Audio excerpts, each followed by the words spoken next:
Bonjour les gens, je vous l'avais promis, la vidéo sur la vie de Balotelli, c'est maintenant. Donc Mario Balotelli, un joueur qui a fait beaucoup parler de lui pour ses performances extra-sportives, puisque c'est probablement un des joueurs les plus immatures de l'histoire de ce sport. Balotelli est né du coup le 12 août 1990 d'une famille originaire du Ghana, une famille pas très riche. Et Balotelli, très jeune, va avoir de graves soucis de santé, des problèmes d'intestin. Il va frôler la mort et les médecins pensaient qu'il avait beaucoup de chances de ne pas s'en sortir. Finalement, sa famille, très pauvre, comme je pense que vous vous en doutiez, va devoir laisser leur enfant à une famille qui va prendre soin de lui, la famille Balotelli, qui finalement va le garder sous son aile définitivement puisqu'il se rendait seulement le week-end chez ses parents, mais face à l'ampleur de la difficulté de ses parents, ils vont décider de laisser leur enfant à cette famille. Quand il avait à peu près 5 ans, il a commencé le football, puisque Balotelli aimait ce sport-là. Il jouait à Mampiano, donc une petite ville près de Brescia, donc dans le nord de l'Italie. Et Mario Balotelli, très jeune, va se confronter au racisme.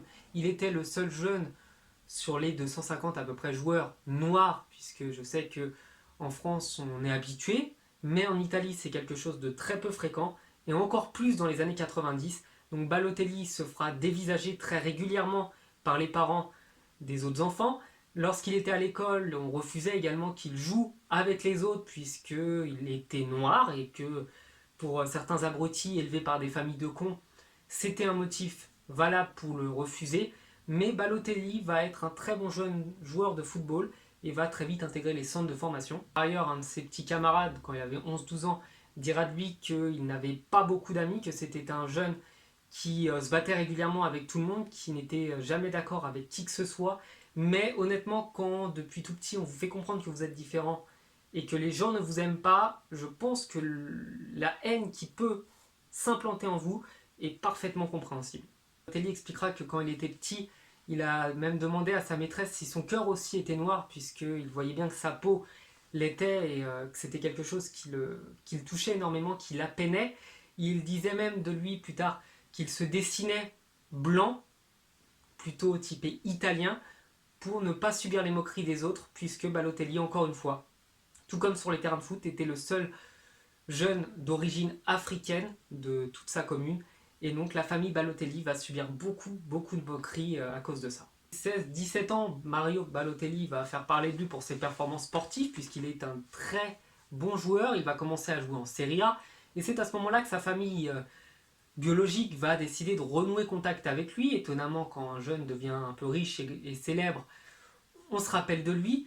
Et il va refuser leur demande qu'il revive de nouveau avec eux en disant que lui était Mario Balotelli, qu'il était un Balotelli, qu'il était italien d'adoption et qu'il était parfaitement italien. Malheureusement, dans le même temps, lors de ses premiers matchs, eh bien, les supporters de l'Inter Milan vont lui rappeler qu'il n'est pas italien, tu n'es pas un italien de sang, vont-ils dire dans les tribunes. Balotelli, ça n'empêchera pas de demander la nationalité italienne, qu'il obtiendra évidemment, puisque ses parents d'adoption étaient italiens, et il va jouer ses premiers matchs avec la Squadra Azzurra. Il sera le premier joueur noir depuis à peu près 80 ou 90 ans de la sélection italienne, ce qui lui vaudra beaucoup de moqueries, beaucoup de jets de bananes, beaucoup de cris de singe, beaucoup d'horreurs comme ça qui sont parfaitement inadmissibles et que l'Italie malheureusement a pris comme tradition d'être raciste. Et Balotelli, honnêtement, quand on voit une enfance meurtrie comme lui, adopté par une famille qui n'était pas la sienne, rejeté pour sa couleur de peau, détesté pour ses origines, haï même lorsqu'il devient italien pour ce qu'il est, et rejeté pour ses performances lorsqu'il est mauvais. Donc Mario Balotelli n'a eu aucune chance, honnêtement, dans sa jeunesse, d'avoir ce vécu-là. Ça l'a beaucoup perturbé, ça l'a beaucoup meurtri en lui, en sa chair. Et Balotelli, honnêtement, je pense qu'avec toutes ces explications, est un joueur hors norme, à part, différent des autres, très perturbé, et un joueur qui, même s'il est très immature, a quand même une part de sensibilité en lui qui est assez extraordinaire. Et donc Balotelli est un des joueurs, honnêtement, que j'apprécie le plus, du moins une des personnalités que je préfère. Et voilà, cette vidéo est terminée, j'espère qu'elle vous aura plu. J'ai essayé de condenser pas mal son histoire, puisque c'est très difficile de rappeler tous les événements comme ça qui forment un homme. Donc j'espère que la vidéo vous aura plu, je vous souhaite de passer une bonne journée et je vous dis à la prochaine, ciao.